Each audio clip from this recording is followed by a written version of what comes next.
Ok, Isabela, o Senhor te abençoe aí em Palmares.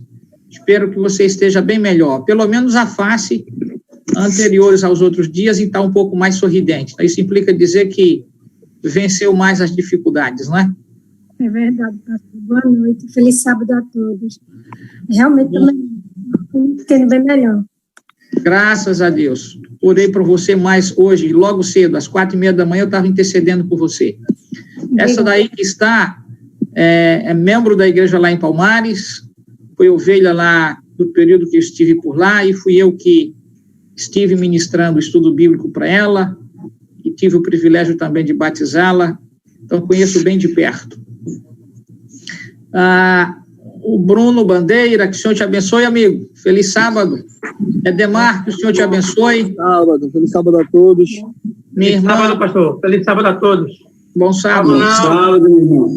Muito bem. Minha irmã Analice Oris, que o Senhor te abençoe, tenha um feliz sábado.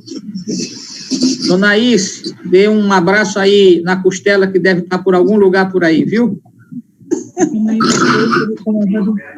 Teu microfone está desligado, Irce. Aí só os sábado, pastor. Bom sábado. A minha costela, essa hora tá assim, ó. Não, eu falando. Dê um abraço nele, porque eu sei que, na verdade, deve estar aí dormindo. Muito bem. Balança ele aí. Tá. Estou vendo aí a dona Isabel. E aí, Delemar, que está do lado? É aí, pastor. Muito bem, que o Senhor te abençoe, amigo. Seja bem-vindo. Tatiana, que o Senhor te abençoe. Um abraço. Deixa eu ver quem mais aqui. A Juliene, que o Senhor te abençoe. É um bocado de gente. De Jailton. Gustavo, bom em te ver, amigo. Quanto tempo? Teu áudio está desligado, Gustavo. Muito bem. Feliz sábado, meu pastor. Feliz sábado, irmãos. Bom sábado. Agora.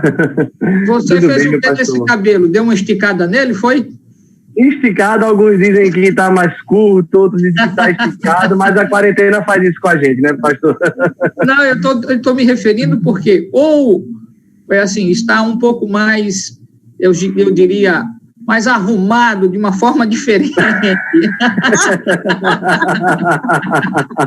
Sério.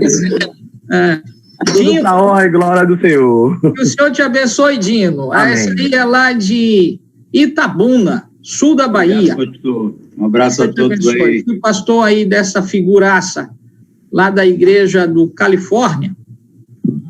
O Senhor te abençoe. Quem estava por aqui esses dias, Dino, foi o... deixa eu ver. Exatamente, o Joadson, de lá da irmã. Então, eu confundi, que eu estava pensando que ele era membro lá do Monte Cristo, mas, na verdade, era a sogra dele, que era lá de Santinês, né? E aí eu confundi. Isso. Como é que estão aí? Chovendo muito em Itabuna? Não, aqui está tranquilo, está chiado aqui ultimamente. Então, graças a Deus. Lembrança aí ao nosso povo amado. Dou sim, pastor. Um abraço também na esposa, viu? Ok, obrigado. Deixa eu ver quem entrou mais aqui, o Carlos. Carlos, na hora que eu estava a falar, ele estava ainda se logando. Carlos, um abraço aí na sua querida esposa, dona Eliude, e nessa frieza e nessa quarentena, cuide dela direitinho, viu? Para ela voltar para a igreja. Tô cuidando dela. Tá certo. Tô vendo. Desse jeito aí tá bom demais, né? Marília, que o Senhor te abençoe, seja bem-vinda. Muito bem, acho que já passamos aí 3 minutos fora do horário. Luana, é contigo mais uma vez, que o Senhor te abençoe. Gabriel, seja bem-vindo, estou te vendo agora no horário. Um abraço. Bem, continua aí o alto-falante de alguém com bronca.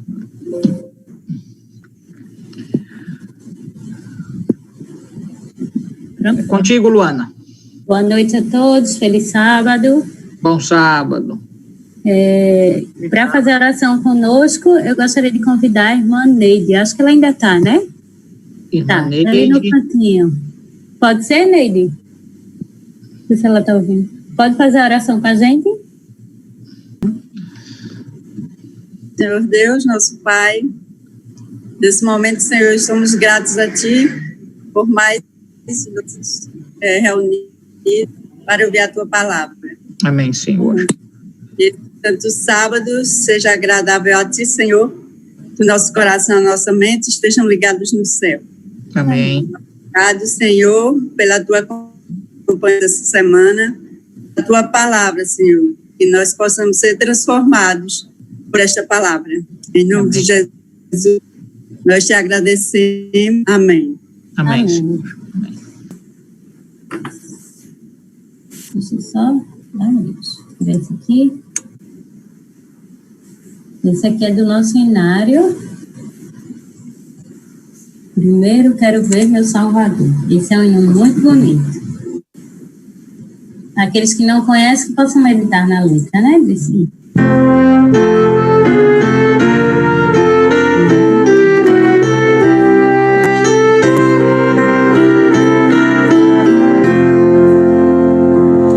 No céu há muita, muita coisa que eu anseio ver. Suas mil belezas, glórias e esplendor.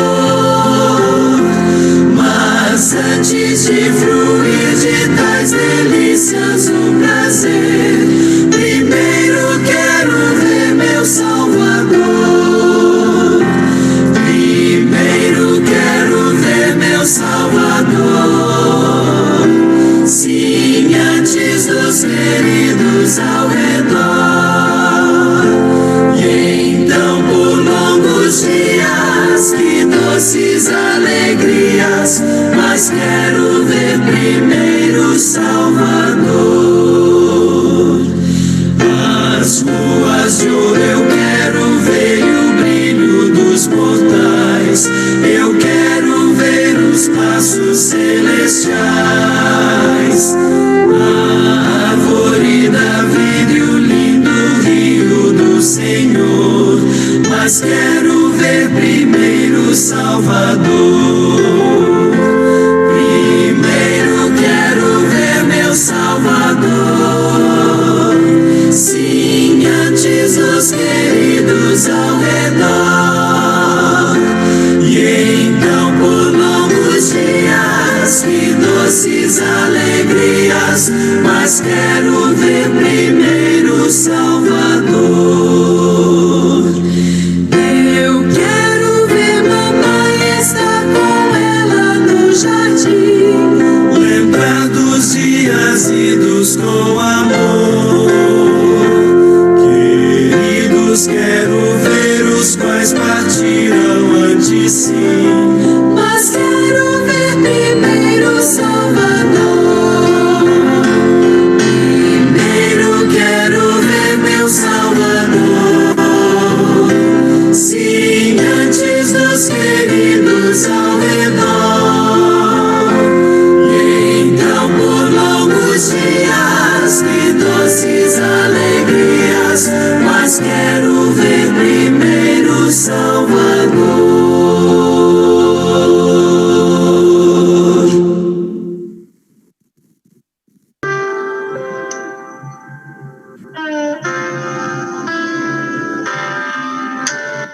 Toma-me, Senhor, toma meu coração, pois não posso dar, ele é tua propriedade, conserva o puro e bom, conforme o teu querer, pois sozinha eu não vou conservá-lo para ti.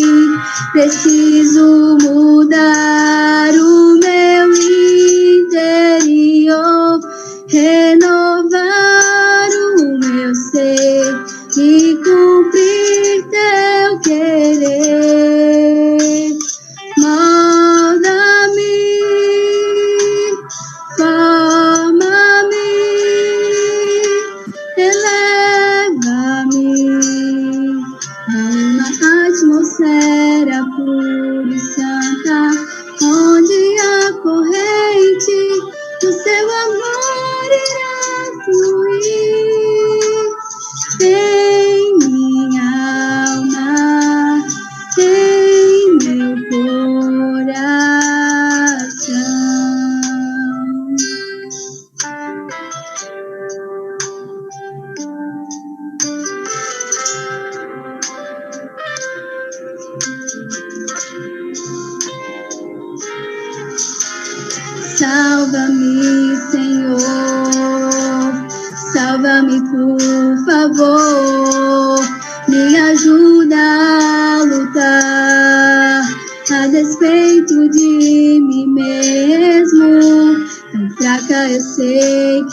diferente de ti, mas eu sei que vou vencer, pois tu venceste a cruz por mim.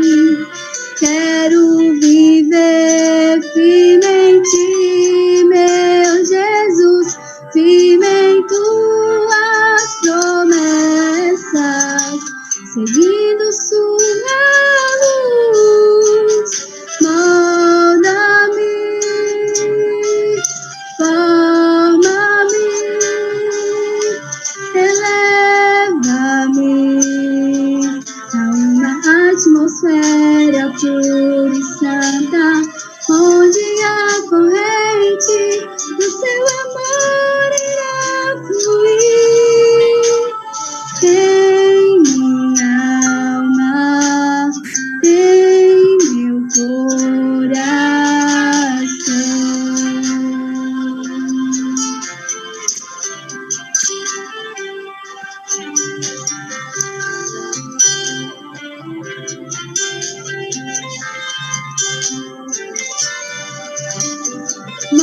Molda-me, forma-me, eleva-me a uma atmosfera pura e santa, onde a corrente do seu amor irá fluir em minha alma, em meu coração.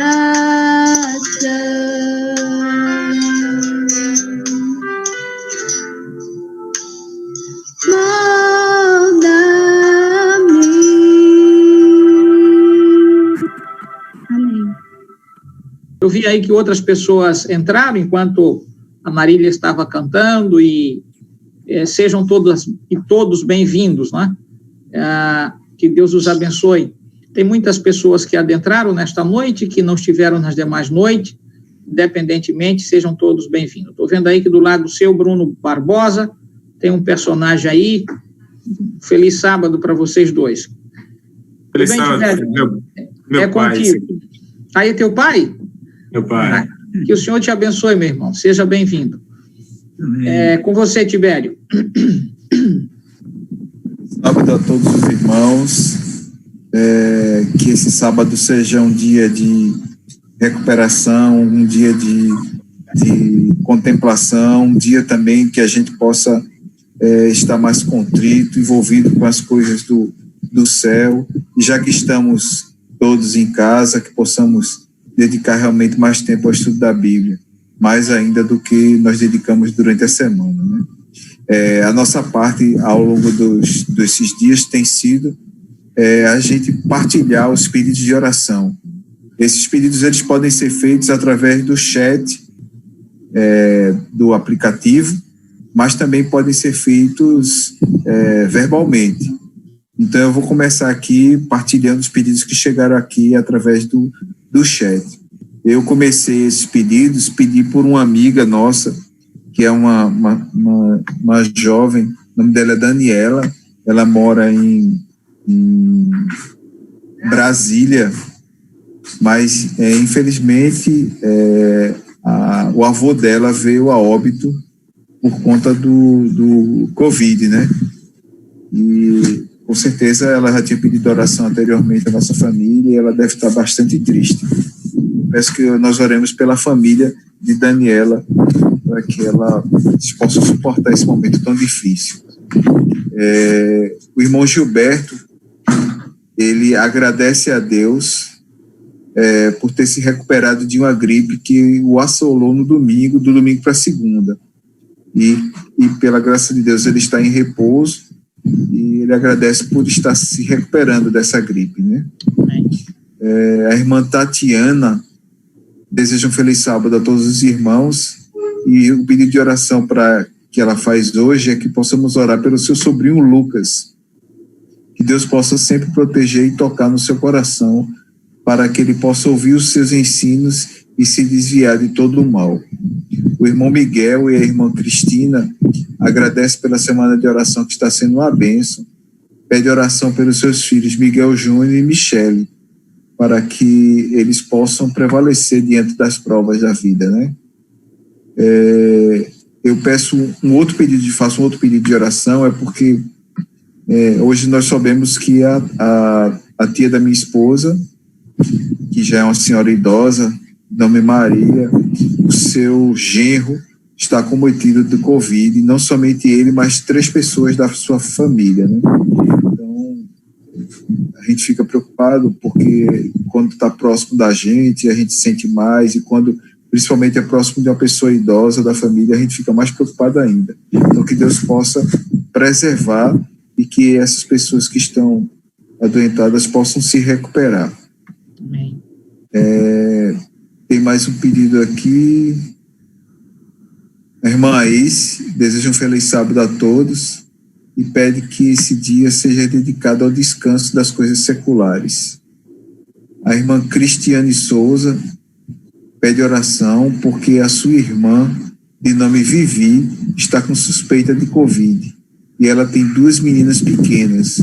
Que Deus possa ter misericórdia e que, quem sabe, essa suspeita não se concretize.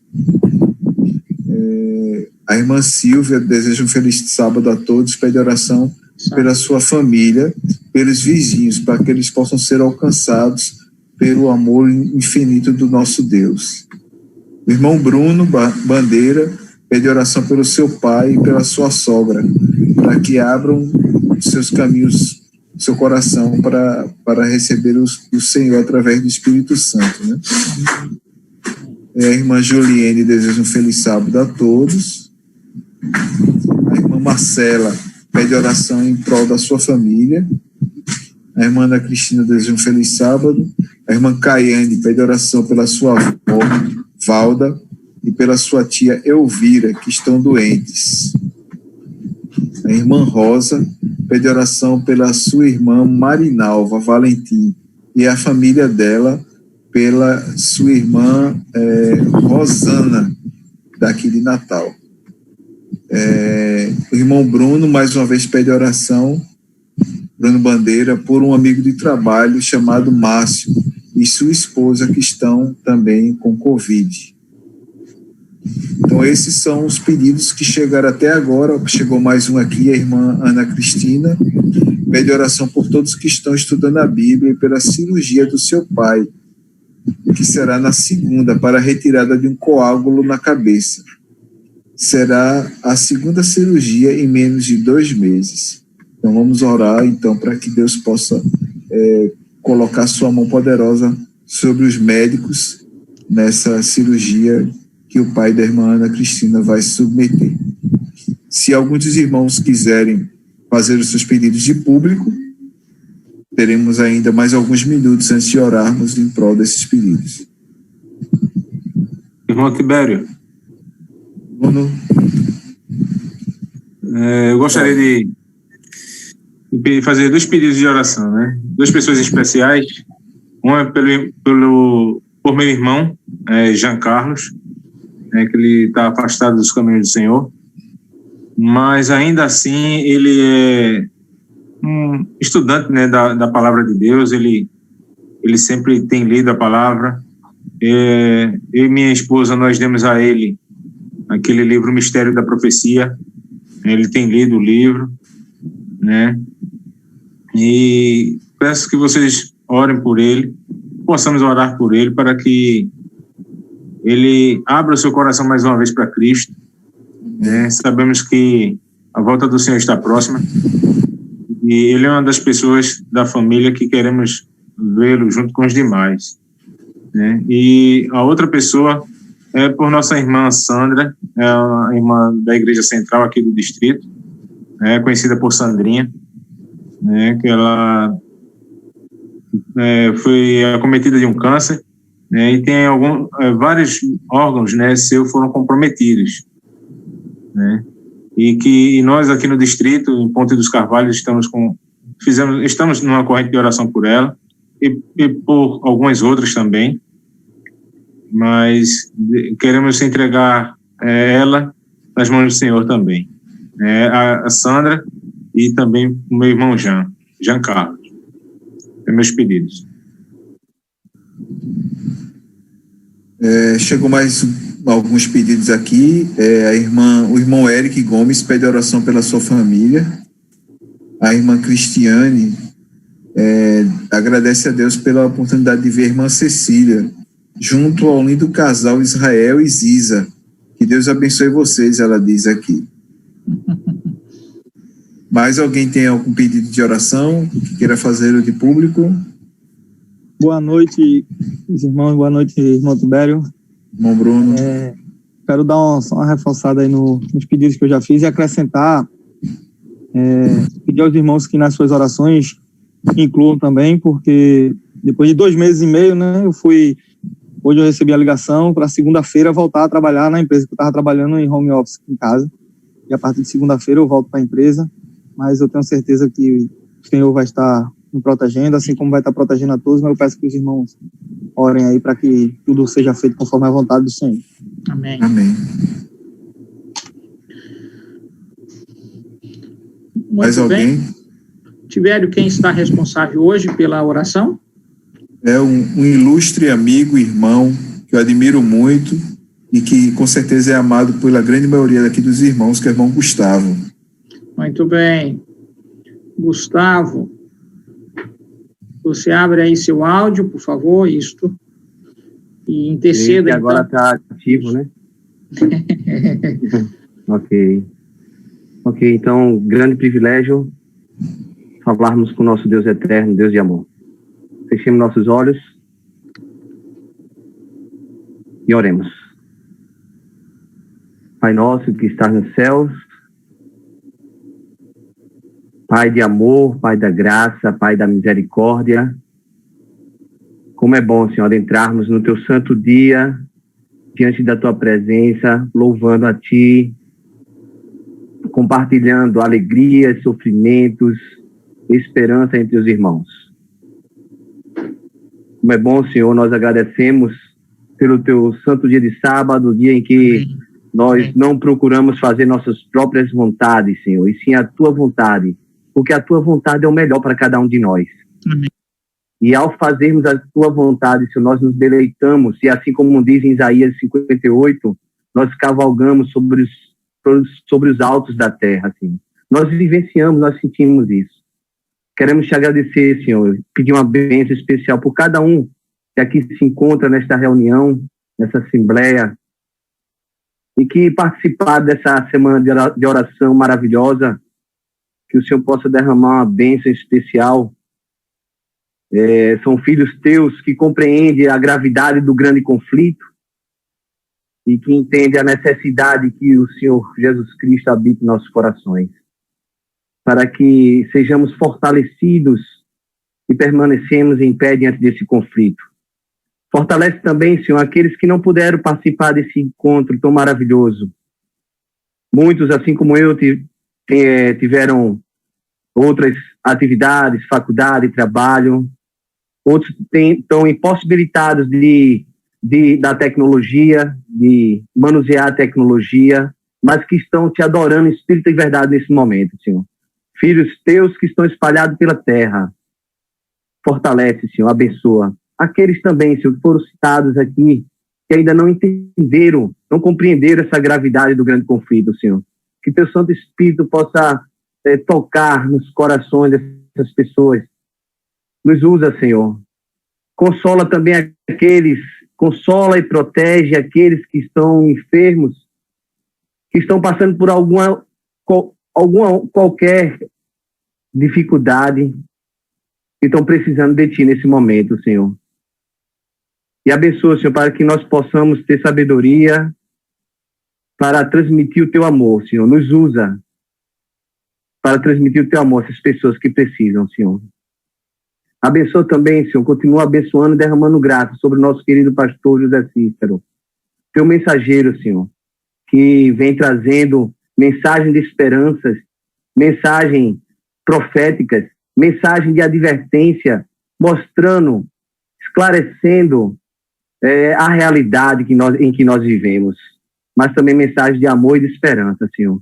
Abençoe e protege a vida do nosso pastor e de todos os seus familiares. Abençoa também, Senhor, a mensagem que será posta hoje para nós, para nos alimentarmos, que nada nos atrapalhe, Senhor, que Teu Santo Espírito trabalhe em nossos corações e nos transforma. Em nome de Jesus, amém. Mais uma vez, um feliz sábado a todos os demais irmãos, que a graça do nosso querido Deus possa nos alcançar. Eu estou vendo aqui Lucineide Ferreira, que o Senhor te abençoe, essa é lá do distrito do Linha do Tiro. Que o Senhor abençoe a você e quem estiver aí também contigo, acompanhando esta mensagem. Estou vendo que, então, a Cris já fez menção aí da irmã Cecília, eu estou vendo aí do lado da irmã Ziza, ao lado aí do irmão Israel, que o Senhor vos abençoe.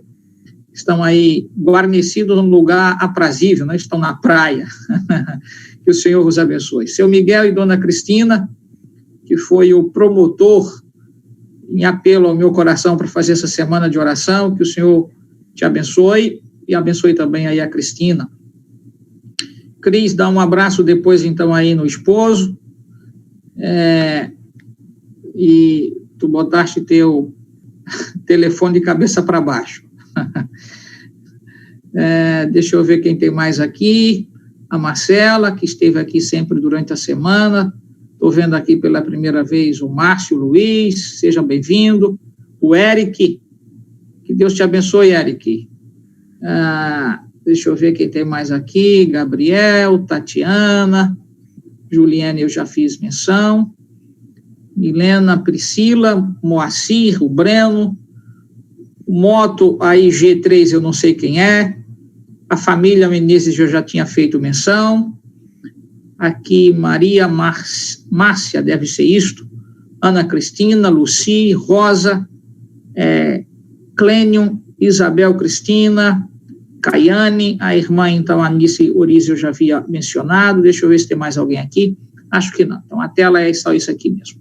Nós estamos agora com 49, então, participantes, fazendo uma redução, que eu tenho aqui telas divididas, caso lá da Carmen e do Marcos, então vamos tirar aí 2 telas, vamos ficar, portanto, com 47. Bem, sejam todos bem-vindos, que o Senhor, mais uma vez, traga a graça sobre vocês. Estou vendo aí de Jailton, teu filho, dá um abraço aí nele, que o Senhor abençoe, tá bom?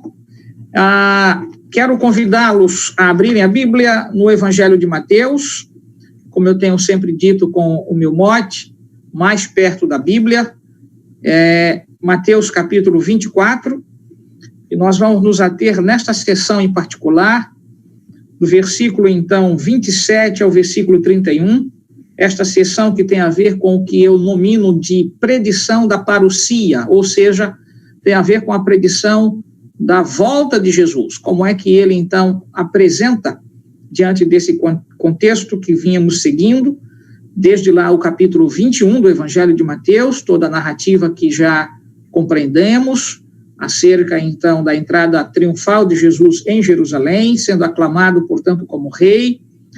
O Salmo ali 118, verso 26, é apresentado como que uma recepção a Cristo. O próprio Jesus, depois, quando já está saindo do templo, ali ao sentenciar o templo, ele faz exatamente menção do mesmo Salmo, mas agora num outro contexto. No primeiro contexto era a multidão que o aclamava, agora no segundo contexto é o próprio Jesus, então, que descreve que, na verdade, ele põe o Salmo numa perspectiva de fim, ou seja, no sermão escatológico, que Jesus ali o faz, ele põe, então, o Salmo como sendo algo que deveriam recepcioná-lo quando ele retornasse a essa terra.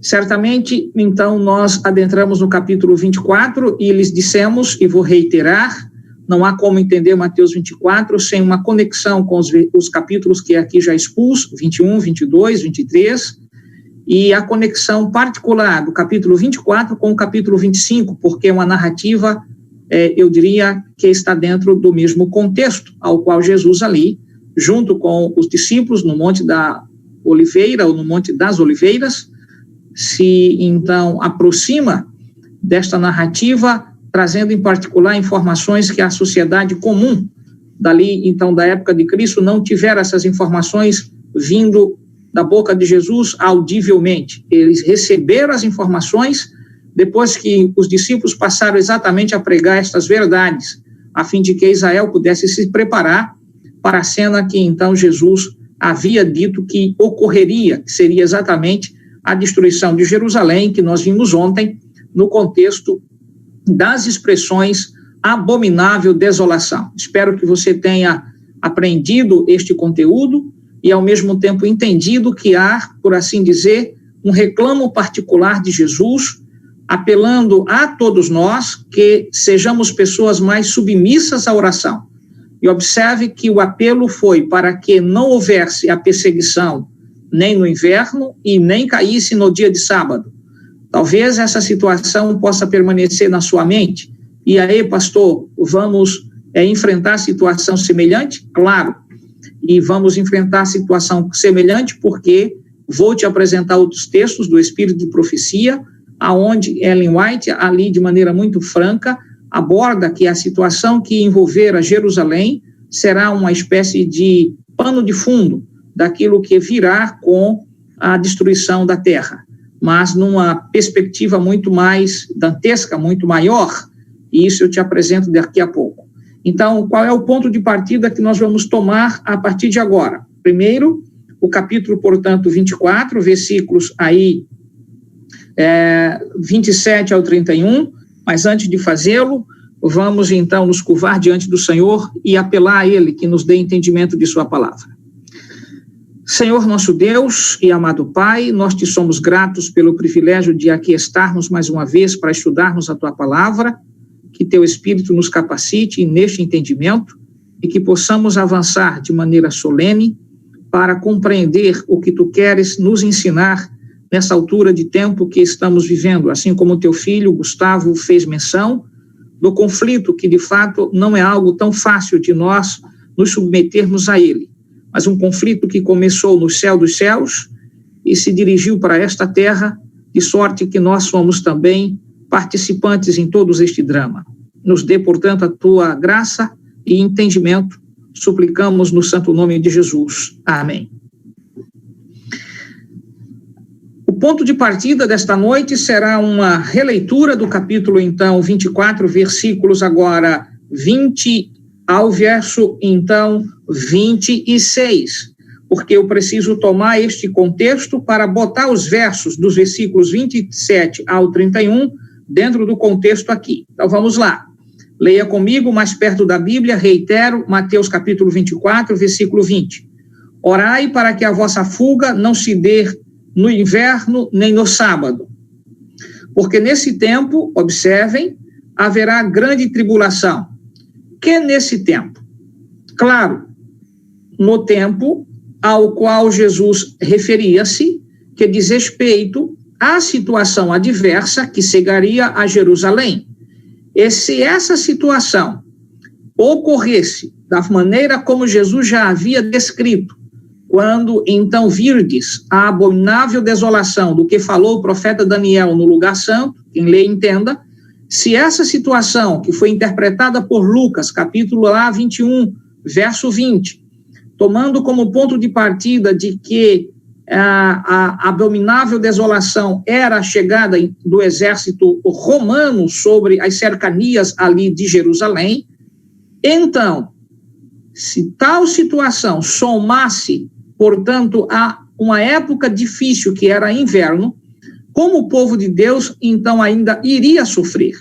O que nós notamos aqui neste verso, que não está, eu diria, no texto de maneira aberta, é a sensibilidade e do amor de Jesus por estas dificuldades que nós, seres humanos, não somos muito fáceis de enfrentar. Frio, muitas vezes intenso, não só machuca a nossa alma, machuca o nosso corpo. E aqui Cristo está deixando claro de que se essa situação, somada já à pressão do exército, mas, eu diria, as intempéries aí, certamente o povo sofreria muito mais. Então, veja o carinho em particular de Cristo. E é isso que nós precisamos tomar como ponto de partida para entender a respeito dos versículos 27 ao 31. Então, isso eu gostaria que você atentasse. No verso 21, ele nos diz, portanto, que esta seria, então, uma grande tribulação. E por que seria uma grande tribulação? Reitero, a chegada do exército e o sofrimento do inverno poderia trazer necessariamente para este povo uma dificuldade muito maior. Como não ocorreu no inverno e como não ocorreu no sábado, essa tribulação se reportou para o sofrimento de tudo aquilo que o exército romano, sob a liderança, então, de o Tito, gerou esse conflito, em particular para os judeus.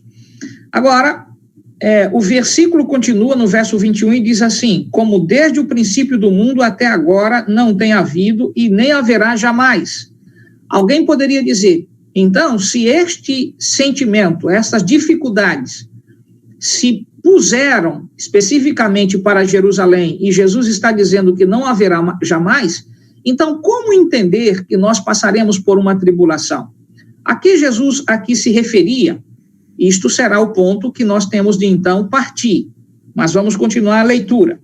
Não tivessem aqueles dias sido abreviados, o que implica dizer que o sofrimento não foi algo muito longo, ou seja, houve uma tomada do exército ali liderado por Tito, o general Tito, mas a gente precisa atentar de que, em particular, o nome completo aí, Vespasiano, que era o nome, portanto, também aí do Tito, a gente precisa atentar que, em particular, neste sentido, quando o verso nos diz que aqueles dias, então, foram abreviados, o que nós entendemos? Mais uma vez, o carinho e apreço de Jesus de não se satisfazer, nem agora e muito menos no futuro, com o sofrimento de ser humano nenhum.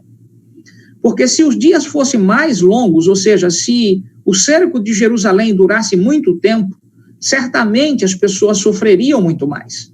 Então, por amor a quem os dias foram abreviados? Observem, não tivesse aqueles dias sido abreviados, ninguém seria salvo, mas por causa dos escolhidos, tais dias serão abreviados.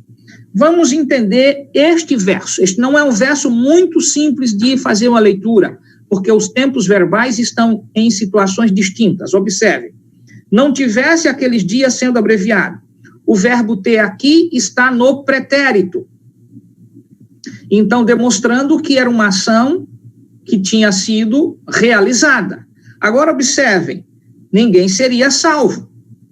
Então, tivesse, seria. Mas, quando nós vamos para a situação do que a gente chama, numa visão escatológica para o tempo do fim, toda a situação é colocada para o futuro. Observe, por causa dos escolhidos, tais dias serão abreviados. Então, implica dizer que Jesus está, de alguma forma aqui, colocando uma situação que seria algo, de fato, específico para a situação de Jerusalém, para os discípulos ali em particular, para os cristãos que estivessem atentos às suas orientações, mas agora ele põe uma situação para algo muito distante deles.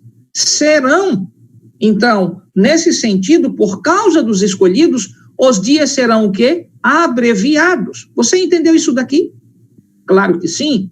Jesus está dizendo para você e para mim que, em razão dos escolhidos, aquilo que vai vir de tribulação, de problemas, na somatória com o decreto dominical, com a questão, portanto, do que a gente chamaria dos 3 espíritos imundos semelhantes a rãs, os poderes aí se somando, besta do Apocalipse, falso profeta e o espiritismo, nesta chamada, então, tríade, ou de falsa trindade, poderes que se unem com o objetivo de trazerem sofrimentos para o povo de Deus, por causa desses escolhidos que estarão vivendo por esta ocasião, lá no futuro, os dias não serão tão intensos do ponto de vista de durabilidade, mas serão intensos do ponto de vista da realidade do sofrimento. Mas, em razão dos escolhidos, o que nós temos já convicção? Que o Senhor vai encurtar que, então, esse sofrimento seja muito longo. O que eu estou dizendo nesse sentido aqui para você? Escuta, algo que você ainda talvez não tenha entendido como adventista do sétimo dia. Entre a saída do decreto dominical fechamento da porta da graça, alto clamor, decreto de morte. Estas cenas, elas são paralelas, elas podem estar acontecendo uma após outra, e isso implica dizer que não haverá entre este período de tempo de angústia e o tempo de angústia de Jacó muito tempo, porque o povo não suportaria viver, portanto, uma pressão tão grande desses poderes somados para perseguir exclusivamente os adoradores do Senhor, que guardam os mandamentos de Deus e têm o testemunho de Jesus. Então, você precisa atentar. A resposta para você aqui é simples. Se alguém te perguntasse, como adventista do sétimo dia, as cenas, então, de fim, após o decreto dominical ser estabelecido, vai durar muito tempo? A resposta bíblica é não. Nós teremos que esses dias serão abreviados. Quando você vai ao texto do Espírito de Profecia, no grande conflito, é evidente que Ellen White, portanto, faz uma menção muito clara de que esse período de tempo não duraria mais do que uma cena correspondente aí a 1 ano, no máximo 1 ano e 6 meses. E por que isto?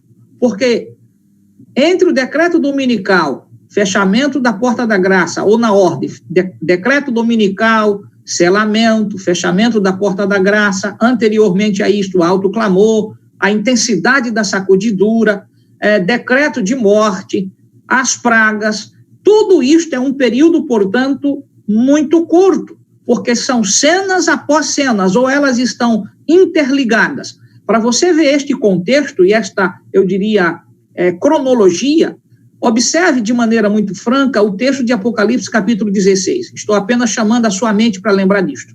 Quando cai a quinta praga, a consequência da primeira ainda está na quinta, o que implica dizer que não haverá rompimento, rupturas entre uma, não dá um tempo para depois vir a outra, elas são em sequência. E isto fica evidente lá em Apocalipse, capítulo 16, porque quando vier a quinta praga, estarão sofrendo as consequências ainda da primeira, o que implica dizer que as cenas são imbricadas, elas estão comunadas, uma dentro da outra. Portanto, isso eu precisava dizer-lhes antes da gente estudar os versículos que aqui chamei atenção. Mais um pouquinho ainda. Então, versículo 23 diz, se alguém vos disser, eis aqui o Cristo, ou ele ali, não acrediteis, porque surgirão falsos cristos e falsos profetas, operando, então, grandes sinais e prodígios para enganar, se possível, os próprios eleitos. Observem que a expressão, portanto, eleito, ela se repete aqui. Ela aparece no verso, então, que nós acabamos de ler anteriormente, que foi o versículo 22, definindo em particular que, em razão desses escolhidos, portanto, o tempo será abreviado, mas observe que todo o engenho enganador de falsos cristos e falsos profetas realizando prodígios com o objetivo de enganar, se possível, os próprios escolhidos. Então, o que Jesus aqui deixou bastante aberto para todos nós? Que os escolhidos vão se submeter a uma situação de teste muito forte, prodígios. E esses prodígios não têm limite. Satanás fará curas nos últimos dias de maneira muito especial. Ele vai apresentar pessoas mortas como que ressuscitadas fossem. Anjos, na verdade, vão encarnar-se em pessoas que, então, de uma forma foram tiradas de nós. E esses discurseiros virão aqui, então, encarnados, ou melhor, desencarnados, de forma que vão tentar, por meio de convencimento de discurso, dizer que a lei do Senhor passou, dizer, portanto, que o sábado não deve ser observado, e quem vai te dizer isto? É possível que sejam pessoas muito próximas, muito impactantes, e isto pode causar, para os escolhidos, uma pressão tão grande que Jesus aqui já adverte, que esses prodígios e sinais que serão realizados, então, por esses poderes satânicos, são coisas tão fortes que podem, inclusive, levar os escolhidos ao engano. Então, Cristo põe isto desta maneira. Isso é muito importante aqui, para que você atente que entre o que Jesus ali dissera, aproximadamente no ano 30, e a queda de Jerusalém mais à frente no ano 70, você tem de atentar que quando Jesus, portanto, predisse aí sobre a vinda dos falsos profetas, dos falsos cristos, antes então da queda de Jerusalém, eu preciso dizer isso para você com muita franqueza, que fielmente essas questões se cumpriram, e isso fica evidente em uma obra intitulada, então, A Guerra Judaica, ou então Guerras Judaicas, escrita por Flávio Joséfo, e você pode usar a expressão em latim Flavus Joséfus, que então aí nesta obra, no volume 2 deste livro, intitulado Guerras Judaicas, entre a página, então, 13 e a página 407, ele narra exatamente como surgiram pessoas se demonstrando que eram cristos, que, então, Cristo melhor, que não tinham mudado nada, que ficassem tranquilos, que Jerusalém não seria destruída. E isto ocorreu entre o ano, portanto, 31, logo a morte de Jesus, a crucifixão de Cristo, e até, portanto, a destruição de Jerusalém, esse marco de tempo aí, muitas coisas ocorreram ali naquela situação, desviando as pessoas, se possível, os próprios escolhidos. Mas os discípulos permaneceram fiéis, e por causa de sua fidelidade, você deve lembrar de todos os episódios que ocorreram anteriormente a todas estas cenas. Lembrem-se, os discípulos foram batizados com o Espírito Santo, de acordo ali com Atos capítulo 2, e isto ocorre antes da queda de Jerusalém. Você se lembra que houve a conversão de Saulo, isto ocorre antes da queda de Jerusalém. Você se lembra, inclusive, que Paulo é decapitado antes da destruição de Jerusalém, o que evidencia, portanto, que muita gente estava preparada, informada, porque o evangelho foi pregado. As verdades que Jesus, então, havia ensinado foram propaladas. Você se lembra que a reunião, como se registra lá em Atos capítulo 15, que houve em Jerusalém com a chegada, portanto, da dúvida se deveria, então, comer coisa sacrificada aos ídolos, se deveriam, portanto, ser circuncidados. Então, toda aquela situação em particular, aquele contexto preparou exatamente o povo para manter-se diante da verdade ensinada pelos apóstolos que haviam aprendido de Jesus o que deveriam fazer. Então, quando veio a cena, que Tito chega após a saída de Sérgio, eu disse isso para você ontem, você deve lembrar que as pessoas que estavam avisadas, informadas desta mensagem que Jesus havia pregado e que os discípulos continuaram pregando, lembre-se de Atos capítulo 1, verso 8, e ser-me-eis minhas testemunhas, aonde? Jerusalém, Judéia, Samaria e confins da terra. Portanto, o território ali da Judéia havia sido espraiada a verdade que Jesus havia ensinado. Então, as pessoas não estavam desavisadas. A isto eu gostaria que esta cena estivesse na sua mente. Não será diferente para a volta de Jesus a esta terra. Antes dele voltar, o que diz Mateus capítulo 24, verso 14, o evangelho do reino será pregado como testemunha a todas as nações para o fim chegar. Ninguém estará desavisado. As pessoas terão a chance de adorarem a Cristo ou adorarem a besta. E isso será feito. O diabo não quererá perder essa batalha. E então, qual é a cena que ele vai desembocar? Realizando milagres, realizando cenas estupendas, para que, se possível, os próprios escolhidos sejam enganados. Então, senhores, meus irmãos, jovens que ainda estão aqui, eu diria, nesta ocasião, atentem, porque é possível que alguns de nós sequer estejamos vivos por esta ocasião. Mas se estivermos, temos de entender que nós não podemos perder de vista o que nós vemos aprendendo ao longo de nossa jornada como cristãos. Esta é a razão porque eu sempre convido você a colocar em sua mente a palavra de Deus. Torne a Bíblia aquilo que é o esteio de sua fé, a segurança que você precisa ter para enfrentar esses horrores que estão por vir. Então, aqui, este é o ponto de partida. Quando nós chegamos, portanto, aos versículos 25 e 26, que é a conclusão, portanto, desta parte em particular aqui, sobre a predição da queda de Jerusalém, Observe o que é dito: vede que vou-lo tenho predito.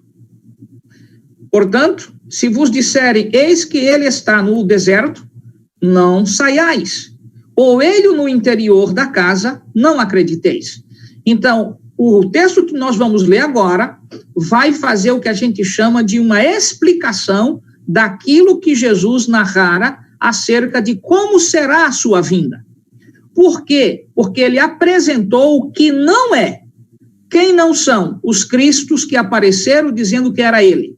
E ele dissera, vão realizar coisas para tentar enganar vocês. No entanto, estes não são meus. Contudo, vocês precisam saber como é que será a minha vinda. Então, os versículos 27 ao 31 responde o que a gente chamaria da explicação que Jesus precisava dar diante daquilo que ele deixou em aberto. O que é que ele explicou? Como não será. Agora ele vai explicar como será. Portanto, esses versos 27 ao 31, a gente usa um termo técnico aqui para explicar isso. Esse termo se chama versículos que estão sobre uma ordem parentética. A expressão parentética significa uma expressão que está entre parênteses. Para que serve o parêntese, eu diria, dentro da língua portuguesa? Para que a gente coloque coisas aí dentro para explicar algo que a gente deixou lá para trás. Então, é isto que está acontecendo aqui. Reitero, versículos 27 ao 31 está dentro de uma ordem parentética. Significa, nós agora vamos ouvir Jesus explicando como será a sua vinda, porque ele já havia dito o que não era. Então, quando ele dissera lá no versículo 26, portanto, se vos disserem, aqui isso se reporta, que virão muitas pessoas dizendo, não, o Cristo está ali, naquele lugar, ele já voltou. E eu gostaria de chamar-te a atenção muito fortemente para algo que muitos adventistas têm dúvidas. E eu vou entrar na dúvida primeiro para depois fazer a leitura dos versos que nós vamos estudar. Observe. Muitas pessoas dizem assim, não, porque Satanás vai imitar a volta de Jesus a esta terra.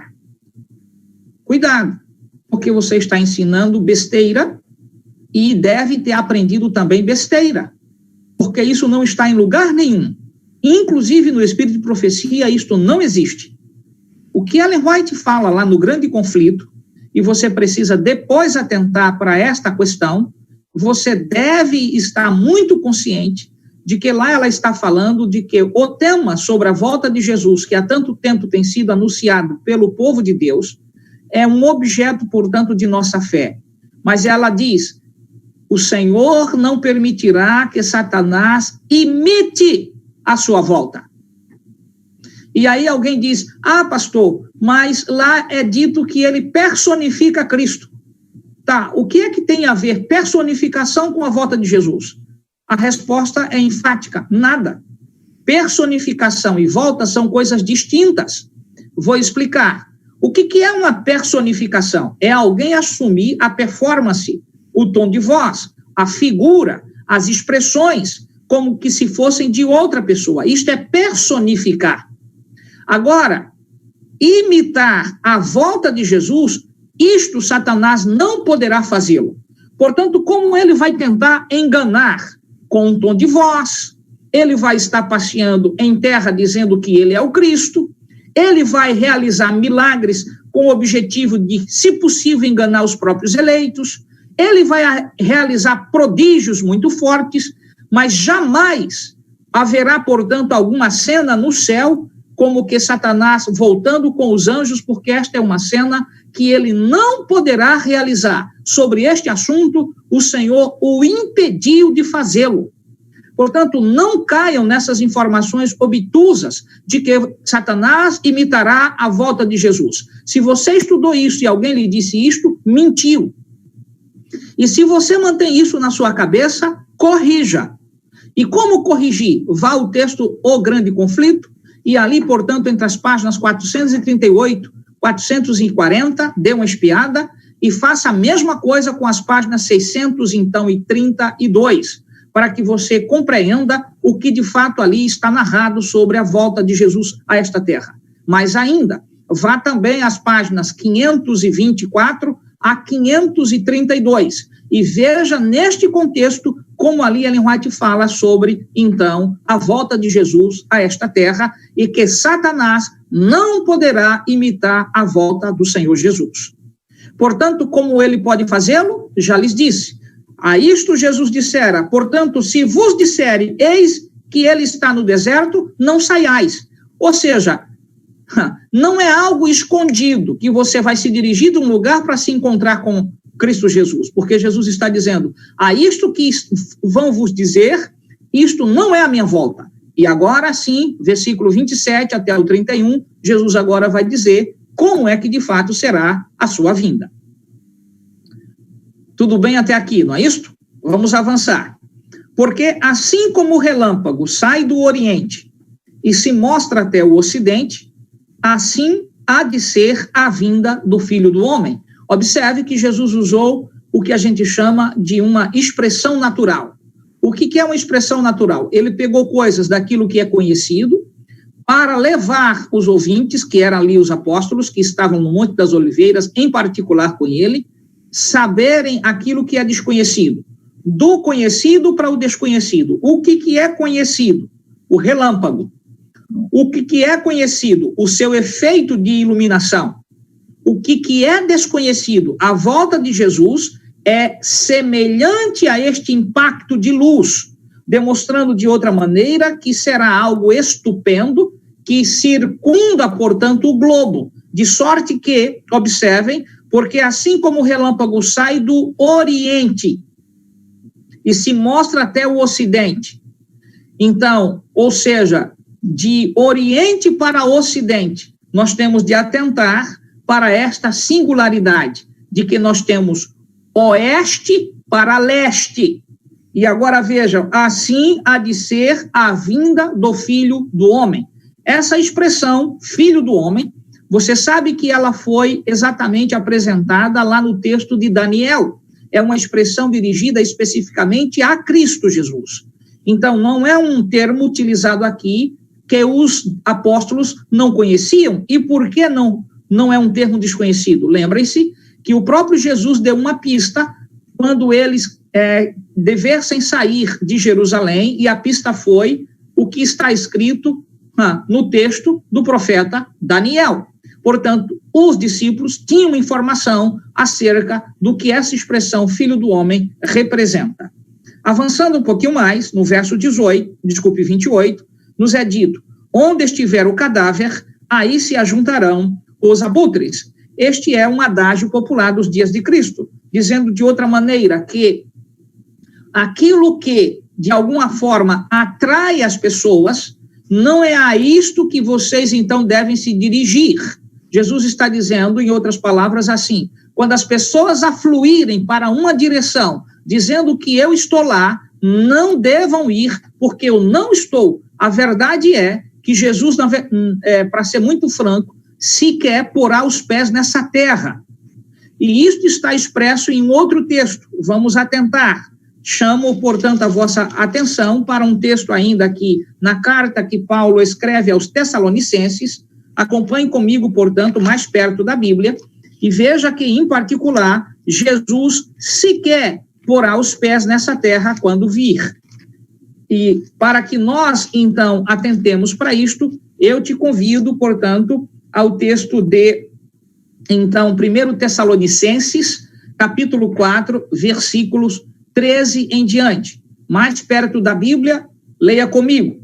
Não queremos, porém, irmãos, que sejais ignorantes com respeito aos que dormem, para que não vos entristecerdes como os demais que não têm esperança. Pois, se cremos que Jesus morreu e ressuscitou, assim também Deus, mediante Jesus, trará em sua companhia os que dormem. Ora, ainda vos declaramos, por palavras do Senhor, isto, nós, os vivos, os que ficarmos até a vinda do Senhor, observem, de modo algum precederemos os que dormem, porquanto o Senhor mesmo, dada a sua palavra de ordem, ouvida a voz do arcanjo e ressoada a trombeta de Deus, descerá dos céus, e os mortos em Cristo ressuscitarão primeiro, depois nós, os vivos, os que ficarmos, seremos arrebatados juntamente com eles, entre nuvens, para o encontro do Senhor, aonde? Nos ares. E assim estaremos para sempre com o Senhor. Observe que em nenhum momento o Senhor Jesus descrevera que a sua vinda a esta terra, ele andaria nesta terra. Portanto, quando lá em Mateus 24, verso 26, nos é dito que aqueles que disserem que ele está ali ou que ele está acolá, este que está ali ou acolá é o impostor, é o próprio Satanás, personificando a Cristo. Eu vou ser redundante, personificando a pessoa de Cristo, porque, na verdade, a expressão personificar é personificar a pessoa. Então, para que você entenda que em nenhum momento a Bíblia retrata que, então, Jesus andará nessa terra quando ele voltar em glória e majestade para buscar o seu povo. Quem fará esse papel de andar aqui nessa terra? Os anjos. Fazendo o quê? De acordo com o texto que nós acabamos de ler e o que está lá no Apocalipse. Recolherão de uma outra extremidade da terra os escolhidos, e então irão ao encontro do Senhor em nuvens para, na verdade, e essa expressão em nuvens não significa nuvem de fato, será, portanto, um séquito angelical, ou seja, os anjos estarão fazendo esse trabalho em particular. Igualmente com aquilo que está em, eu diria, Atos capítulo 1, verso 11, lembram lá dos dois anjos que perguntam para aqueles que estavam vendo Jesus ocultar-se diante deles e que então uma nuvem o ocultou? Pois tanto, a expressão nuvem ali, igualmente a esta que nós acabamos de ler em Tessalonicenses capítulo 4, não é essa expressão que você e eu conhecemos, como então, eu diria, algo natural, seja nimbus, seja cúmulos, seja streptus, ou então estribos, nenhuma dessas nuvens aqui se refere. Nós estamos nos referindo ao que a expressão aqui no texto se refere a anjos, e eles que fazem esse papel, e então aqui é tomado como esse referente. Portanto, eu queria que você lembrasse disto.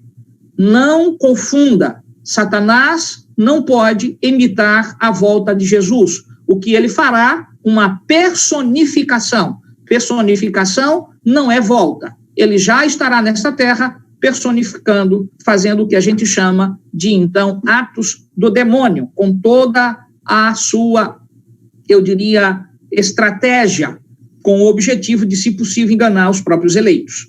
Então, vejam agora o versículo 29. Logo em seguida, a tribulação daqueles dias, observe que, então, aqui, em seguida, a tribulação daqueles dias, observe que a expressão está sendo posta num pretérito, ou seja, é algo passado.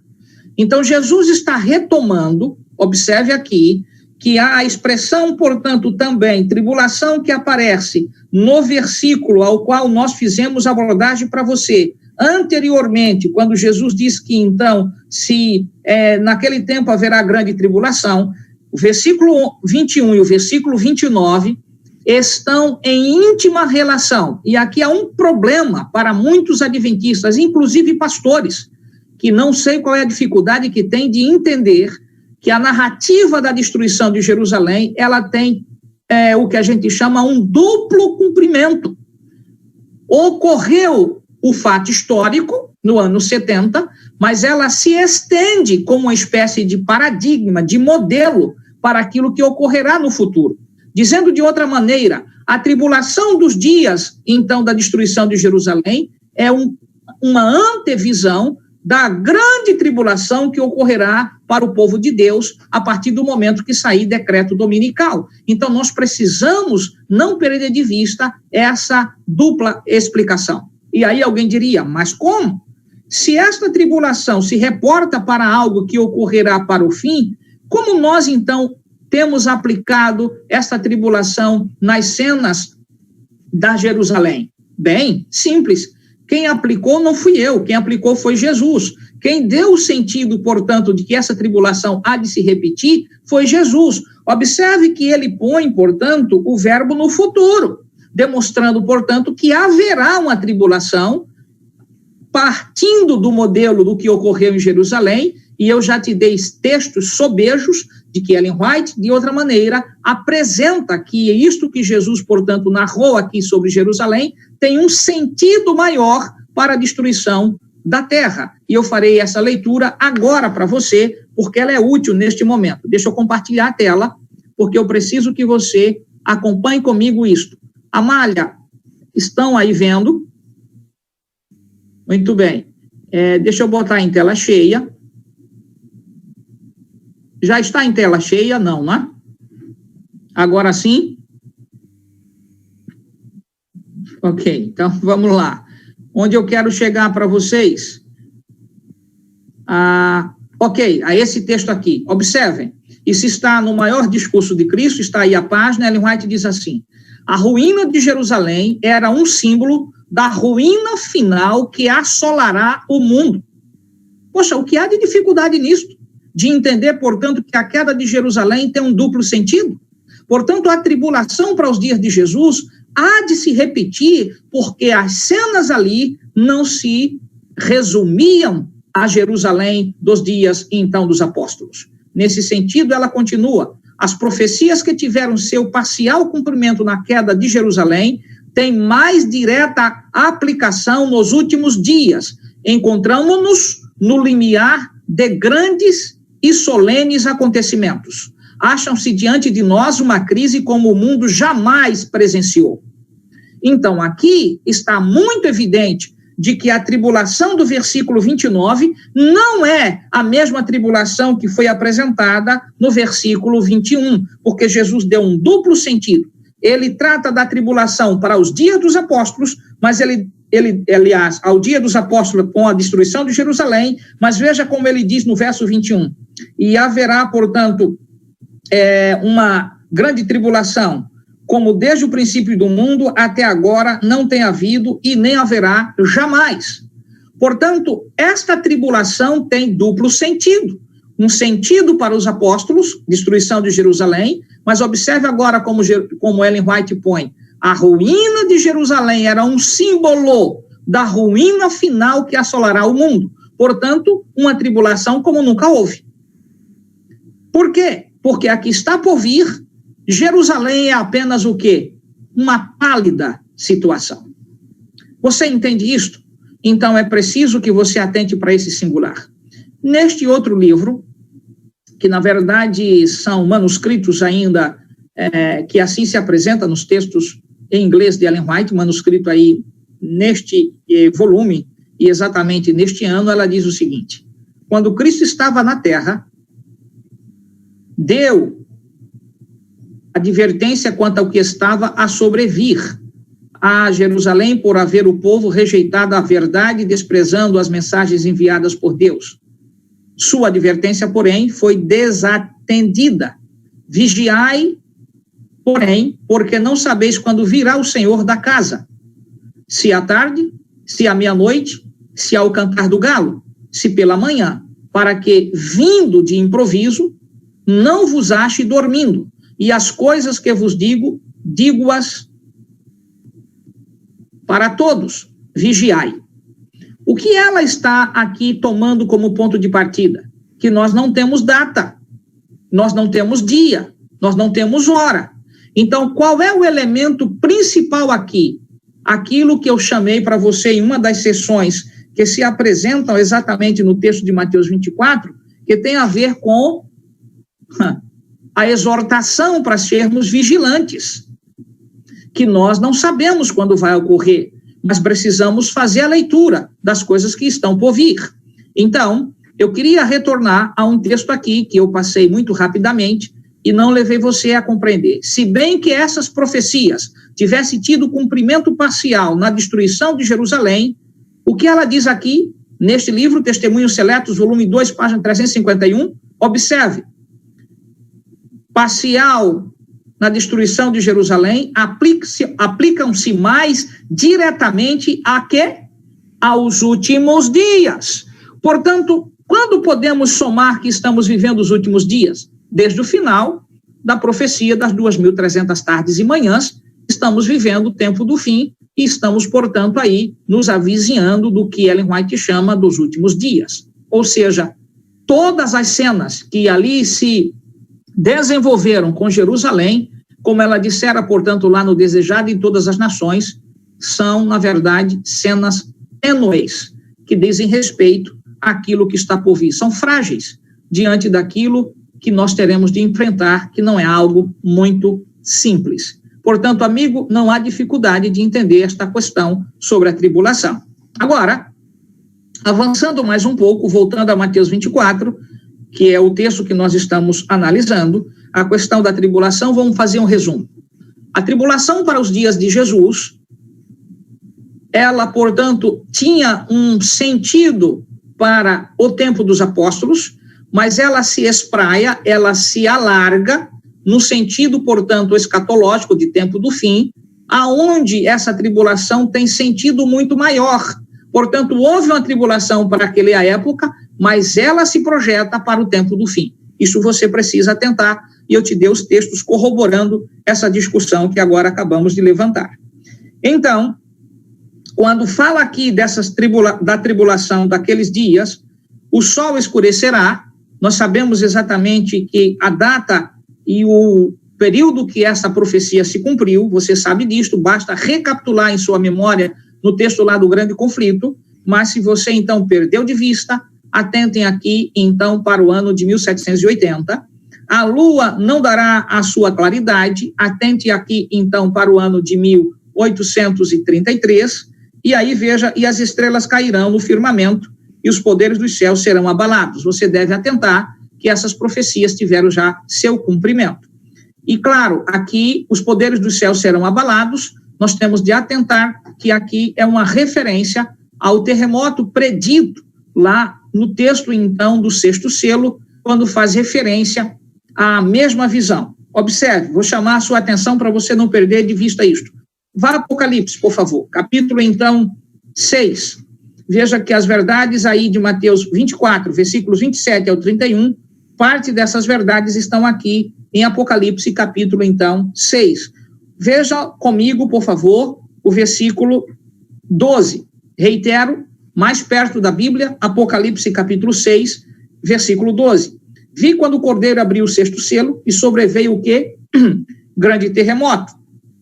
Quando marcamos esse grande terremoto? 1º de novembro de 1755. Agora veja, o sol se tornou negro como sacro de crina, para quando, então, colocamos o cumprimento dessa profecia, 1780. E, ao mesmo tempo, aqui, no versículo 13, diz: as estrelas do céu cairão pela terra como a figueira, quando abalada por vento forte, deixa cair os seus figos verdes. Quando colocamos, portanto, o abalo da queda dessas estrelas, ou abalando e caindo, isso mesmo, 1833. Então, quando você vai a Mateus, capítulo 24, e aí você tem, no versículo 29, essas expressões: o sol escurecerá, nós já vimos lá em Apocalipse, a lua não dará a sua claridade, nós vimos isto, as estrelas cairão do firmamento, nós vimos isto, e agora veja, e os poderes dos céus serão abalados. Portanto, a que se refere esses poderes do céu que serão abalados? Claro, a toda essa conjuntura, estrelas, sol, lua, e ao mesmo tempo o terremoto que aí está registrado no, então, texto do Apocalipse. Agora, o verso 30 diz: então aparecerá no céu o sinal do Filho do Homem. Você está percebendo a forma da cronologia que Cristo aqui pôs? Cristo não poderia voltar lá, portanto, nos dias dos apóstolos. E por que não? Porque o seu sermão escatológico aponta para algo que ainda deveria ocorrer. Veja, quando ocorreu, eu diria, o escurecimento no sol lá nos dias dos apóstolos? Em lugar nenhum. Não houve o cumprimento dessa profecia. Portanto, era algo que estava ainda por vir. Outro detalhe, na época dos apóstolos ocorrera, por exemplo, alguma queda de meteoro ou de estrelas, os chamados, portanto, aí elementos, eu diria, astronômicos? A resposta é negativa. Portanto, necessariamente, quando Jesus diz aqui, então aparecerá no céu o sinal do Filho do Homem, o que ele está respondendo? O que nós chamamos lá atrás de uma explicação, ou seja, uma abordagem parentética, explicando que, como o impostor vai se demonstrar como se Cristo fosse personificando a ele, ele disse, não acreditem, porque ele vai realizar coisas estupendas para que possível enganar vocês, porque a minha vinda não é como ele vai apresentar. A minha vinda será dessa forma. Primeiro tem de acontecer isso daqui, o sol vai escurecer, a lua não dará, portanto, o seu brilho, o sol, então, terá essa dificuldade, as estrelas cairão do céu, e então aparecerá o sinal do Filho do Homem. Aonde? Veja como acontece aí o verso. Então aparecerá no céu o sinal do Filho do Homem. Isso implica dizer que para onde os cristãos que estão fiéis aos ensinos de Jesus devem olhar para vê-lo? Para a terra ou para o céu? Isto mesmo, os olhos terão de ser desviados para cima e não para baixo. Portanto, é isso que muitos adventistas têm dificuldade. Senhor, quem é que vai se curvar diante do impostor que é Lúcifer, personificando Cristo? Aqueles que aguardam um Salvador na terra. Mas os escolhidos aguardamos o Salvador aonde? No céu. Então, cuidado para você não querer dizer o que a Bíblia não está dizendo. O que a Bíblia não está dizendo para nós? Que há um sinal que vai identificar a volta de Jesus. Não, não tem um sinal. Muitos tentam colocar aquele texto lá de Primeiros Escritos, que Ellen White fala de que olhamos e vemos, portanto, uma nuvem que, ao longe, parece ser uma nuvem, tamanho da palma da mão de um homem, e ao se aproximar, não é uma nuvem, é um séquito angelical, e alguns dizem, este é o sinal. Não, Cristo não está se referindo a isso aqui. E Ellen White também não se referiu a isto aqui, quando escreve isso lá, então, nos Primeiros Escritos, entre as páginas ali, eu diria 43 a 49. Ela não se refere a isto. Na verdade, aqui, o sinal é esse, é o contraste, observem. O impostor aparece aonde? Na terra, fazendo o quê? Milagres e prodígios. Então, o verdadeiro Cristo aparece aonde? De onde está a marca do seu sinal? No céu, vindo do céu. Portanto, é a isto que Jesus está fazendo de contraste. Por isso que nós chamamos os versículos, então, 27 ao 31, de uma exposição parentética, ou seja, dentro de um parêntese, Jesus está explicando que a volta dele é desta maneira e não daquela que muitos estão aí ensinando. Eu vou dizer isso de outra maneira. Muitos dos que estão aqui não nasceram na Igreja Adventista do Sétimo Dia, na verdade do Adventismo. Eu também não nasci. E qual é a forma como, portanto, a Igreja Católica ensina sobre a volta de Jesus a essa terra? Você que foi um bom católico, e eu fui. Você sabe que a volta de Jesus, ensinada também pelos protestantes, não adventistas, as chamadas, então, igrejas caídas, que perderam a vinculação lá com a reforma protestante, porque se vincularam, por assim dizer, com o chifre pequeno, o sistema papal, com a crença na imortalidade da alma e a aceitação do domingo como dia de guarda, você sabe que a forma como essas igrejas apontam para a volta de Cristo Jesus não é da forma como a Bíblia apresenta e como nós, adventistas do sétimo dia, pregamos. Como é que eles apresentam a volta de Jesus? Como sendo, portanto, um Cristo que aparecerá na terra de maneira poderosa para realizar, então, milagres. Mas como a Bíblia diz quem é esse Cristo? O próprio Lúcifer. Você entende por que muitos vão se quedar a Lúcifer? Porque ele vai realizar milagres, prodígios, e será algo tão impactante que os próprios escolhidos, essa expressão significa os separados, os que foram, portanto, informados do que isso está por vir, podem estar sujeitos também a serem enganados, porque vão ver coisas estupendas. Vamos imaginar, não quero mexer com o sentimento de nenhum do seu ente querido, porque eu também tenho muitos que já dormem. Mas eu vou usar o meu próprio modelo. Ou seja, o meu querido pai, que eu amo tanto, e já dorme já há 7 anos. Imagina, por alguma razão, um demônio, ou seja, um anjo caído, personifica o meu pai.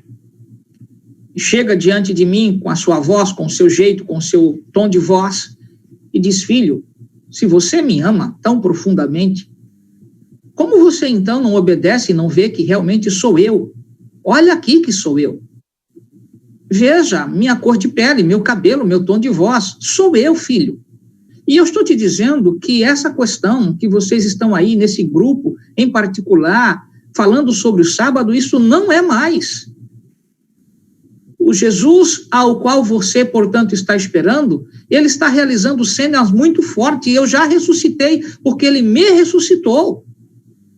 E quem está por trás dessa voz, dessa personificação? Um anjo caído. É isso que será muito forte, amigo. Enfrentar isso não será coisa muito fácil. Então, quando Jesus aqui explica como é a sua vinda, é para que nós não caiamos nos engodos que Lúcifer irá realizar. Ele fará exatamente com que as pessoas creiam de que ele é o Cristo. Mas como Jesus dissera, a minha vinda será assim, aparecerá no céu o sinal do Filho do Homem. Então, nós não podemos nos quedar a este impostor que vai estar andando de um canto para outro, realizando cenas poderosas e multidões seguindo a ele, inclusive de cativos, que ele, de alguma forma, vai fazer com que se pareça ser um ser à semelhança, portanto, de alguém que você ama, mas não o é. Porque Satanás não só personifica o bem, ele então usa como que o bem estivesse nele, mas ele não tem nada de bem. Como Jesus o apresenta no texto de João, capítulo 8, como um mentiroso. Como Paulo o apresenta lá no texto de Gálatas, no texto de Coríntios, como sendo exatamente um impostor, mas ele chega a dizer que ele pode se transformar em um anjo de luz. Como ele se apresentou para Jesus? Como um anjo, portanto, que veio auxiliar a Cristo, auxiliando, portanto, no sentido alimentar. Então, amigo, como ele se apresentou para Eva? Você não pode perder os ensinos da palavra do Senhor. Então, para que nós não caiamos nesses engodos, precisamos estar conscientes de que ele fará isto que aqui eu estou te ensinando, porque não é algo que eu estou descobrindo a roda. Isso está tudo lá no livro O Grande Conflito. Você deve voltar a estudar essa obra como se fosse, portanto, o texto que você deveria tê-lo quase que decorado na sua memória. Aprenda a aprender o que é bom e a desaprender as besteiras deste mundo. Às vezes eu vejo muitas pessoas com conhecimento tão fútil, não? Conhece os Illuminatis, não, sobre a maçonaria. Nada disso, amigo, vai te levar a lugar algum, se você não souber o que está exatamente na verdade. O que Jesus dissera, conheça a verdade, para a verdade te libertar. Quando você, então, já tem conhecimentos sobejos, que você já conhece a verdade, então você pode fazer outras leituras. Mas você não deve gastar tempo em leituras inúteis se ainda não conhece a verdade, porque essas leituras inúteis vão, de alguma forma, combater na tua mente a recepção da verdade. Conheça a verdade e quando tu vais te deparar com essas leituras, você poderá saber o que é verdadeiro e o que é falso. Então, voltando ao texto, vamos concluindo. Verso 30 nos diz, então aparecerá no céu o sinal do Filho do Homem. Que sinal é este? A volta de Jesus. Não é algo em singular, ou seja, uma marca, uma sombra, uma luz. Não, é a volta de Jesus. Ele está dizendo, a minha volta é desta forma. Eu estarei no céu. Este é o sinal é que vocês devem olhar para o alto de onde eu vou vir. E agora vejam, todos os povos da terra se lamentarão e verão o Filho do Homem vindo sobre as nuvens do céu, com poder e muita glória. Satanás não pode imitar nada desta questão. Quero abrir um parênteses aqui. Alguns estão preocupados com um tal de projeto que está aparecendo por aí afora, que é o projeto, então, beta, não é? Como sendo uma espécie de propagação em faixa de luz com toda a tecnologia para imitar a volta de Jesus. Isso nada tem a ver com a questão de algum texto profético. Essa é uma situação puramente das forças que a gente chamaria de enganos de Lúcifer. Você deve entender que a volta de Jesus não é algo que estará localizado para um país. O projeto, portanto, não é uma transmissão via satélite. Melhor, ou seja, a volta de Jesus não é uma transmissão via satélite. Como o texto diz, leia comigo mais uma vez. Então aparecerá no céu o sinal do Filho do Homem, todos os povos da terra. Quantos povos da terra? Todos se lamentarão e verão, agora veja, o Filho do Homem vindo nas nuvens dos céus. De que forma? Com poder e muita glória. Aí sim, a expressão glória aqui não diz respeito à misericórdia, mas diz respeito a este impacto luminoso. Ou seja, como é que Apocalipse capítulo 6 descreve isto? Que o céu se enrolará como um pergaminho, e aí ver-se-á toda a glória, porque virá, portanto, na glória que ele tinha antes de vir a esta terra, como filho, então, do homem, como, eu diria, o cordeiro, o seu, então, esplendor, como o Apocalipse o descreve, o seu rosto como chama de fogo, fazendo, portanto, um paralelo do brilho, do esplendor, da glória, que ele, então, trará consigo quando vier a esta terra. A noite escura, que diz a sétima praga, que narra a sétima praga, quando Jesus volta em particular, a noite se torna dia, e a gente precisa atentar para esta singularidade. Agora, observe aqui, vindo sobre as nuvens do céu, com poder e muita glória.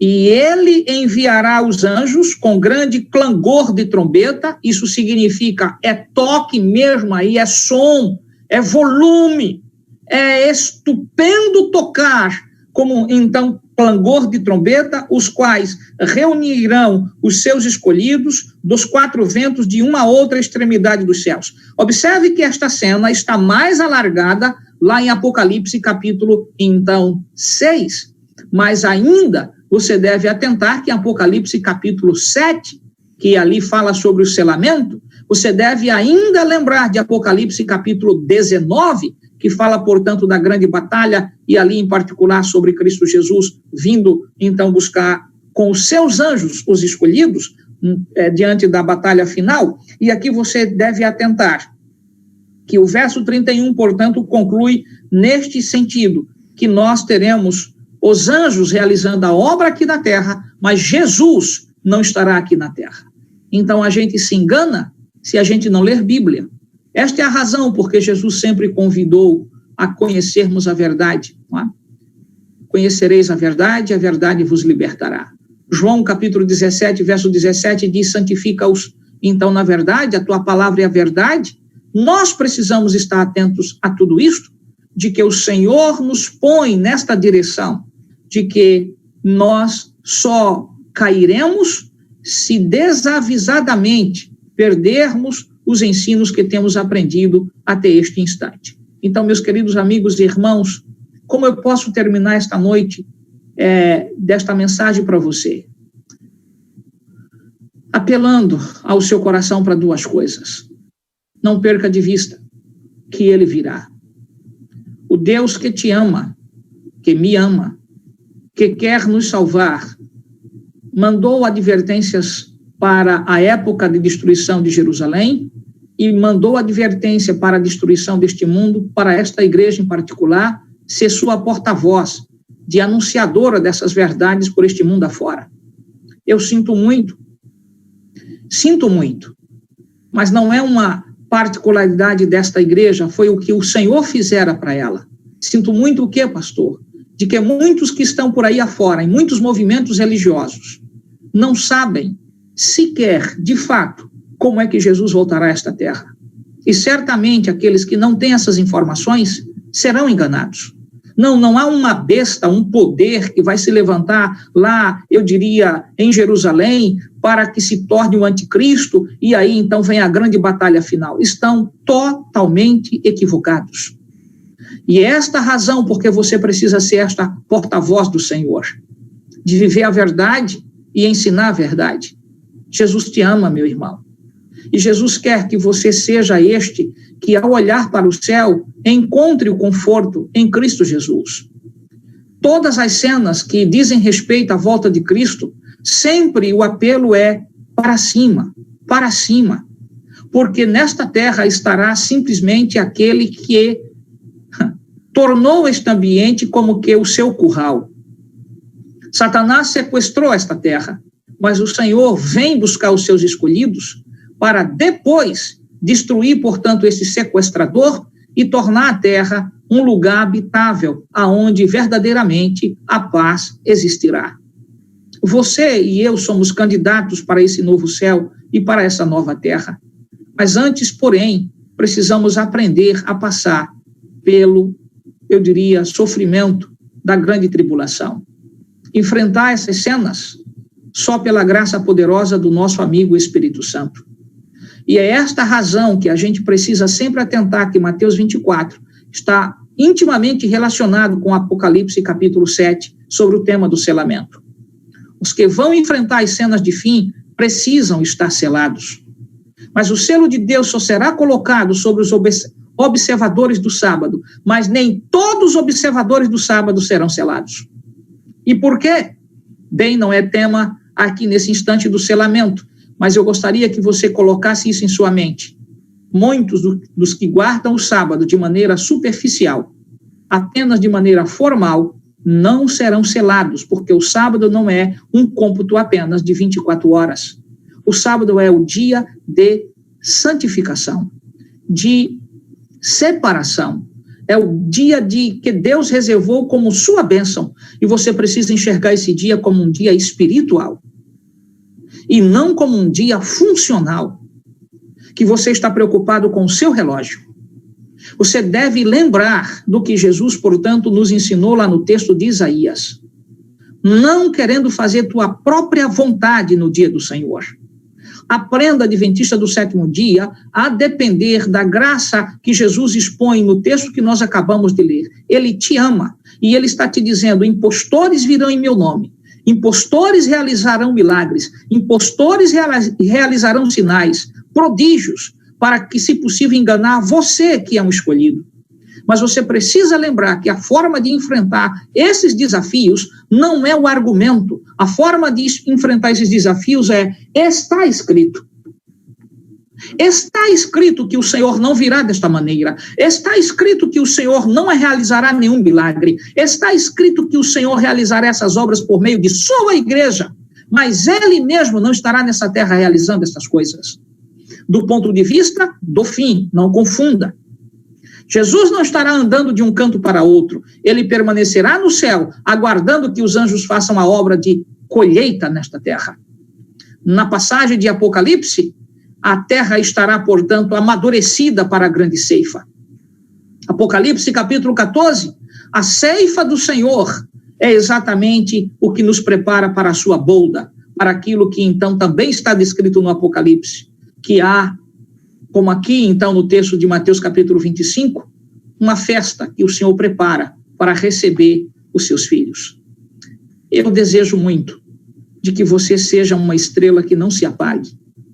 Eu desejo muito que você seja, de fato, um luzeiro aonde você se encontrar, morando em lugar pequeno, num lugar grande, tendo pouco ou tendo muito, com sabedoria do ponto de vista humana ou sem nenhuma sabedoria do ponto de vista humana, mas tendo a maior de toda a sabedoria, o conhecimento da palavra de Deus. Que você seja este porta-voz de que, se de fato amas a amigos que estão espalhados por esses movimentos religiosos aí afora, tenha o apreço de orar por eles. Eu tenho orado, Cris, pela tua irmã, como você pedira numa noite aqui, e tenha a convicção de que o Espírito de Deus fará a obra que nós não podemos fazer. Não perca de vista o que diz Paulo lá em Romanos. Uns plantam, outros regam, mas é o Espírito que faz a colheita, não somos nós. Portanto, que você seja este luzeiro onde você está, essa estrela que Deus conta com ela para brilhar. E eu escrevi um texto um tempo aí atrás, e alguém depois reproduziu aí no Twitter, e depois eu coloquei lá como sendo realmente uma frase que é minha, porque estavam atribuindo a outra pessoa. Eu disse: as estrelas de Deus não precisam de um palco para brilharem, mas de uma noite intensamente escura. E Deus está dizendo para você nesta noite: não importa se a escuridão do mundo lá fora é desta forma como está, você é a estrela dele que aí está, em Palmares, em Ouro Preto, Brasília Teimosa, no Pina, aonde você estiver, Deus conta com você como sendo a luz para conduzir estas pessoas que não conhecem o tanto que você conhece. Nesse sentido, amigo, os ajude a olharem para o alto, a olharem de onde de fato nos vem o socorro, porque à volta de Jesus, nada se passa aqui nessa terra, tudo estará para o alto, para cima. Olhem mais alto, porque é de lá que virá o nosso socorro. Que Deus te abençoe e que esta mensagem de esperança da volta de Jesus te motive a enfrentar as dores que ainda estão por vir, te motive a suportar as perdas que ainda teremos de passar, uns mais cedos, outros mais tardes, mas todos nós teremos de passar perdas nesta terra. Na escola que Jesus aqui nos educa, a maneira de enfrentar o sofrimento é pela fé. E que Deus te dê fé para não perder a esperança de que ele virá a esta terra em glória e majestade, com poder, cercado de anjos, que são os nossos amigos, que nos protegem, que nos defendem diante das ciladas de Satanás. Que essa seja uma noite que, se possível, você sonhe com o retorno de Jesus a esta terra, mas seja esta porta-voz, seja este porta-voz como a estrela que, diante de uma noite intensa, lança maior brilho, porque o brilho não está em você, está em Jesus que te fez brilhar. Seja, portanto, esta luz é o meu desejo e também a minha prece. Vamos orar. Bondoso Deus, obrigado pelo privilégio de conhecer a tua mensagem e vivê-la, porque assim podemos enfrentar os desafios que estão por vir.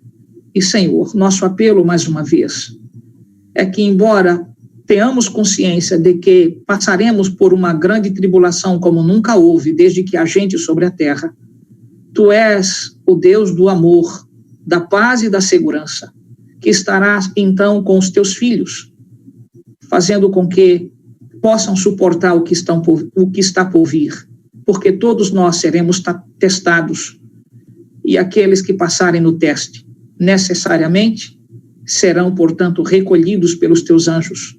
Nos ajude, meu Deus, a enfrentar o que está por vir, em o nome de Jesus. Amém. Amém. O Senhor vos abençoe.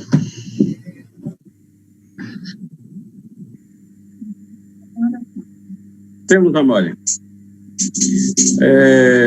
Nós temos pedido para as pessoas que estão desempregadas, as pessoas que estão doentes, e para o término dessa Covid-19, para que o Espírito Santo de Deus possa trabalhar na vida das pessoas, para que elas possam também entender o grande amor de Deus e que nós possamos viver neste mundo, levando a mensagem, dizendo ao mundo que Jesus em breve vai voltar.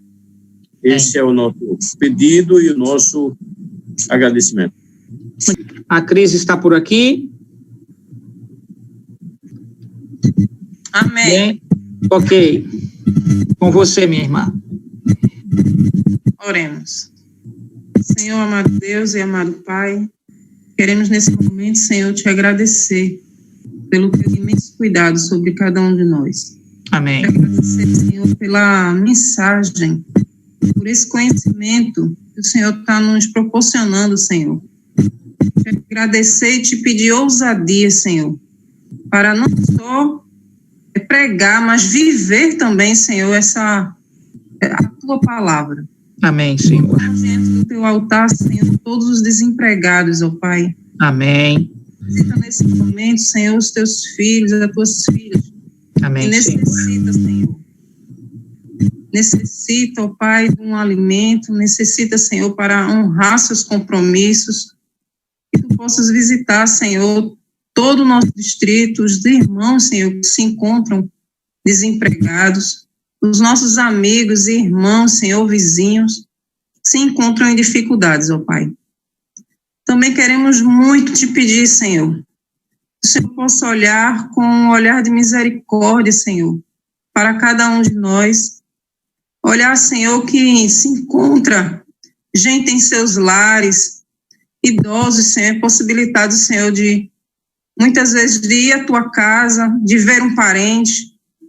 Quantas e quantas pessoas, Senhor, se encontram presas agora, ó Pai, depressivas, com tantas coisas, Senhor, por conta dessa enfermidade.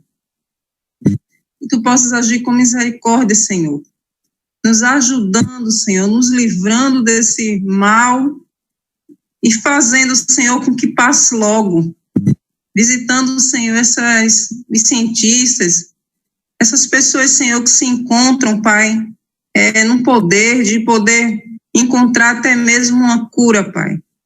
Que tu possa, Senhor, nos dar o ar da graça de poder passar esses dias com saúde, mas que passe logo, ó Pai, para que possamos desfrutar também da presença, Senhor, dos nossos amigos e irmãos, ó Pai.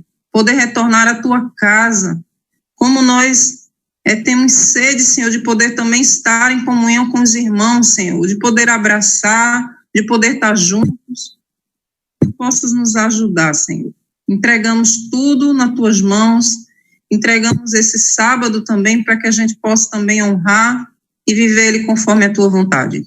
Te agradecemos por tudo, no nome de Jesus. Amém.